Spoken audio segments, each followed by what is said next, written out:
Spravte si level up. O nie. Let's go! Do ďalšej sešky. Julio. A potom sa vydáme na drakov. Možno. Môžeme si to dať ako, že sme mali aj long rest, či?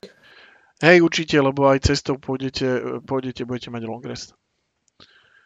Akože počítam s tým, že za deň tam nedôjdete, to znamená, že budete musieť niekde nocovať, čiže niekde si budete musieť spraviť long rest a počas toho long restu teda levelujete. Takže počkaj, mám si ten level up iba predpripraviť, alebo sa už mám reálne nahodiť do rolka? Normálne si nahod do rolka, na budúcej seške začíname tým, že ste sa pohli a niekde ste v lese zakempili a vlastne... Takže si reálne aj ten long rest môžem odkliknúť už teraz, hej? Nebudeme to na sešne riešiť. Dobre. A bude to po long reste, vlastne budeme začínať ja som vystradil 11 šípov, takže 5 naspäť.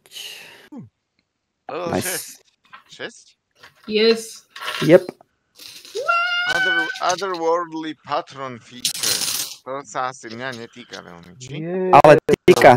Ty si budeš pridávať D10 na hociaký roll raz za deň. Nie, vlastne ty nemáš žiadneho Finda, trepem. Nemám. Nie, on má Undead. Teda Undying. Neudajúce. Ja mám Undying, takže ja sa áno. Ja môžem používať viacej kliadieb, aj budem mať viacej k dispozícii. Inak Paťo, Kramont, dneska ten Channel Divinity. Kámo, ako to bolo... Presne, takto sa má používať. Konečne som to použil, vieš, ak sa teším úplne.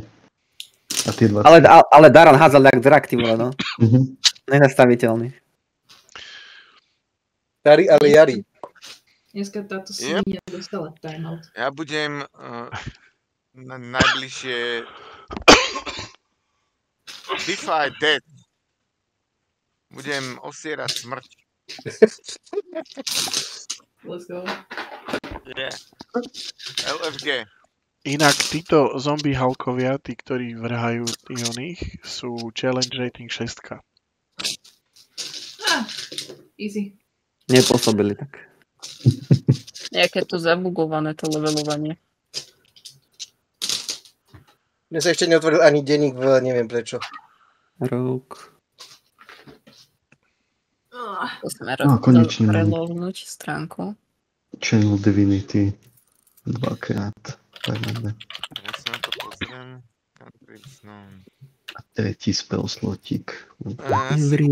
Si upravím spely, ale spell mi ostávajú a že koľko spellov. Ja si to poupravujem presne. Thieves Cant. Tam to vedieť. Mám v tom trošku... Ja si vlastne vyberám expertízy.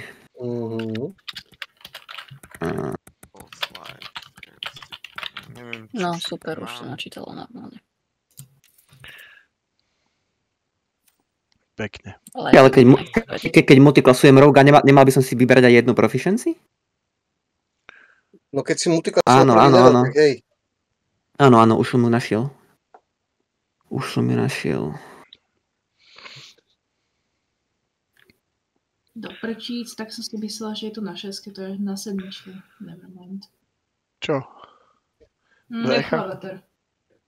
Nie, Echoavatar. Na 1000 feetov a že sa môžem transferovať. Druhý cycle feature. Druhý cycle feature. To bude tak funny, ty kokos, keď konečne budem mať to Echoavatara. To bude jak Atlase, ty kokos, len prechádzať dungeony sama s ním. Nika tak, Thieves Cant. Dobre, ja mám level up hotový.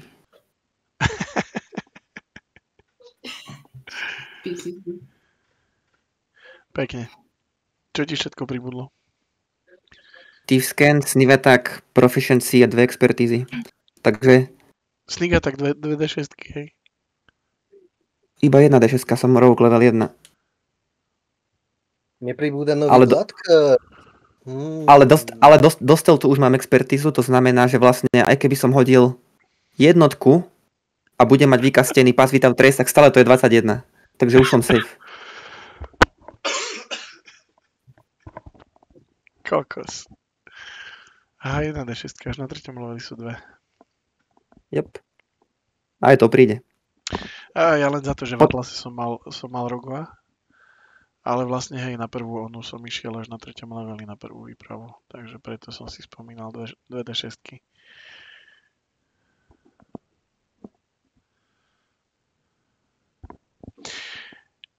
Dúfam, že sa vám seška páčila, napriek tomu, že teda bola naozaj veľmi jednostranná, jednosmerná. Bola fajn. Bolo super. No, dobrá. Myslím si, že by sme mali tie kompety spraviť ešte ťažšie. Snažím sa, ja sa snažím.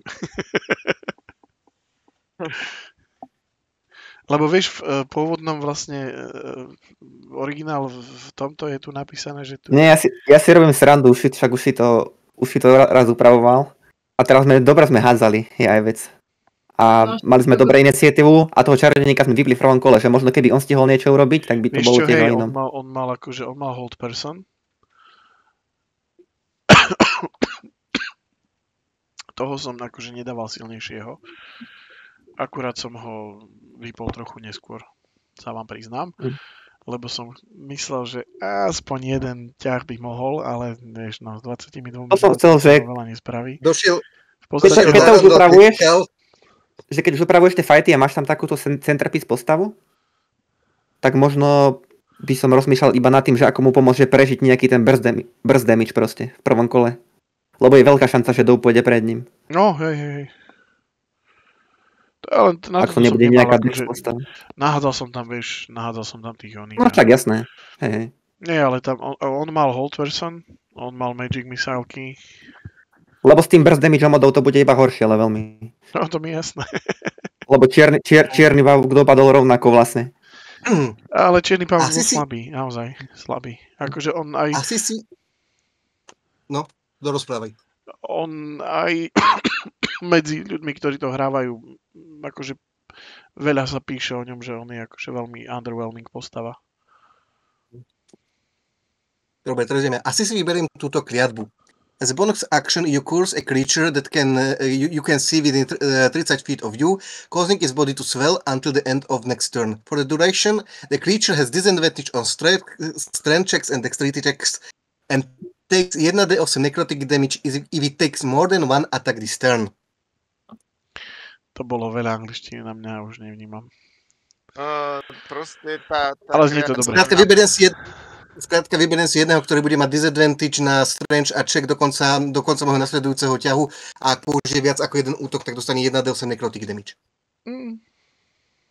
Ak ju amplifnem, tak to bude trvať 1 minútu. Dobre, dávam si to.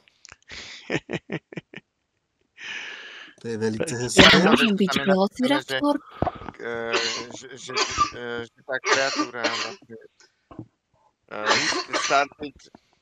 starting to swell, že ona začína bobtnať. Velociraptor.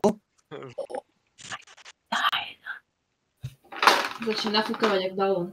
Nafúkovať. Preto sa to volá Bloating Agony. Bloats of Agony? Bloating Agony.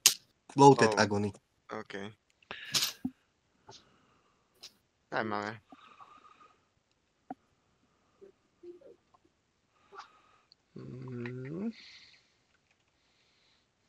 Jo, fit je až na sedmičke. Ale som prekvapený, že si nám hodil level up už teraz. Čakal som to až za draka. Očividne budeme potrebovať. Nie, v podstate chcel som potom po týchto sidequestoch, akože ten drak vlastne nie je v knihe napísaný a uvidíme, jak nám pôjde. Lebo to som musel komplet vymyslieť. Keďže ste sa toho chytili. To je také, že určite nepôjdu na draka. Tak vieš, keď partičke dobrodruhov povieš, že je tu drak, tak rozsvietila sa nám všetkým nad hlavami lightbulb. Balub, už aspoň vieš, ako sa cítim. Akože pozri, vymyslel som ho, myslím si, že celkom dobre uvidíme, ako nám pôjde všetkým. Je jak taký ten prípad, že prichystáš session, ktoré očakávaš, že bude trvať, prichystáš encounter, o ktorom očakávaš, že bude trvať 2 až 3 stretnutia, ale príde tam bombardina, na niekoho sa zmení a hneď je z toho len jedna session.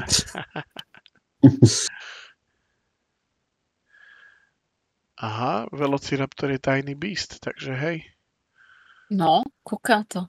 Že teraz hľadal, Ale že on má len kde... 10 hitpointov, 13 natural armor. Má multi-attack. Plus 4 to Ale hit. kúkam, že... Kúkam akurát teraz, že čo všetko tu môžem byť. Aha. Raptor. Tak ma to prekvapilo, že... Raptori, oni sú fake hunters. Sorry, Hej, majú fake tactics. Ja som pozeral teraz Jurský park aj svet, takže ja som teraz nabúšený. OK, Brand of Castigation, to bude pekné. Keď niekoho nepriateľa zasiahnem zbraňou, na ktorej mám Crimson Right, viem, vždy ktorým smerom sa nachádza, pokiaľ je v tej istej plane, ako som ja. Áno.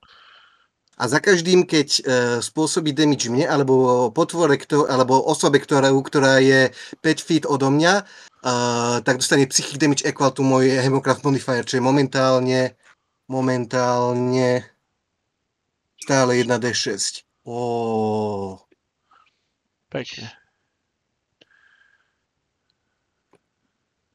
Môžem to síce urobiť len raz za rest, ale je to dosť silné.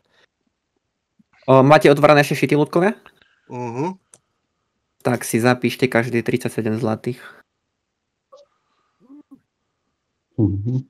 We're rich. We're rich. We're rich. We're rich bitches. We're rich. We're rich.